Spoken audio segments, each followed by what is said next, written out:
पाकिस्तान के साथ जंग में भारत के रफाल तैयारे गिराने पर नरेंद्र मोदी की रफाल डील का तनाज़ा एक बार फिर खड़ा हो गया है। फ्रांस से रफाल जंगी जहाज़ों की खरीदारी का मुआहदा हालिया भारतीय तारीख का सबसे मुतनाज़ दिफाई सौदा रहा। तफसीलात देखिए मुनज़्ज़ा सिद्दीकी की रिपोर्ट में। इब्तिदा में इसे भारतीय फजाइया को जदीद बनाने की एक स्ट्रेटेजिक जरूरत करार दिया गया, मगर नरेंद्र मोदी के दौर में ये मुआहदा बदउनवानी और अकरबा परवरी की अलामत बन गया। 2016 में भारत ने फ्रांस से 36 राफेल लड़ाका तैयारों की खरीदारी का मुआहदा किया, जिसकी मालियत $7.4 अरब थी।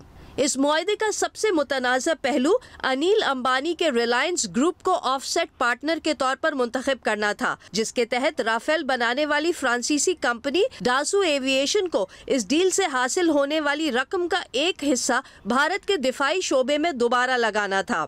रिलायंस को हवाबाजी की सनत में कोई तजर्बा नहीं था, लेकिन मोदी हुकूमत ने उसे रातों रात दिफाई शोबे में शामिल कर लिया। ये तनाज़ा 2019 के आम इंतखाबात से पहले ऑपोजिशन के लिए एक बड़ा इंतखाबी नारा बन गया।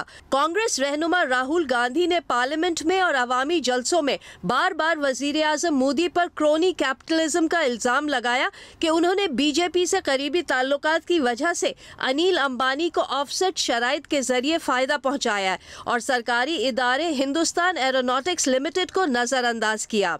एक और बड़ा तनाज़ा फी तैयारा कीमत थी। भारतीय हुकूमत के मुताबिक एक राफेल की कीमत तकरीबन 900 करोड़ रुपए है, लेकिन लीक होने वाले फ्रांसीसी दस्तावेजात के मुताबिक असल मुआहदे में कीमत काफी कम थी। 2018 में भारतीय सुप्रीम कोर्ट ने राफेल डील को चैलेंज करने वाली दरख्वास्तें मुस्तरद कर दी, मगर अदालत ने शफाफियत की कमी पर हुकूमत को तनकीद का निशाना बनाया।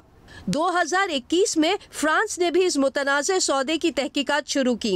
इल्जाम था कि कई मिलियन यूरो खुफिया कमीशन की सूरत में दिए गए, जिसमें से कुछ रकम भारतीय हुक्काम को बतौर रिश्वत दी गई। मामला 2023 तक चलता रहा, लेकिन मोदी सरकार की तरफ से बैनुल-अक़वामी ताउन की दरख्वास्तों को नजरअंदाज किया जाता रहा। इस वक्त ताज़ा सूरत हाल ये है कि रिलायंस एरोस्पेस इंडस्ट्रीज के खिलाफ तहकीकात जारी हैं और दिल्ली हाई कोर्ट में एक दरख्वास्त ज़ेरे समात है, जिसमें राइट टू इंफॉर्मेशन एक्ट के तहत भारतीय और फ्रांसीसी हुक्काम के दरमियान इस डील से मुताल्लिक खुफिया राब्तों तक रसाई की इस्तदा की गई है।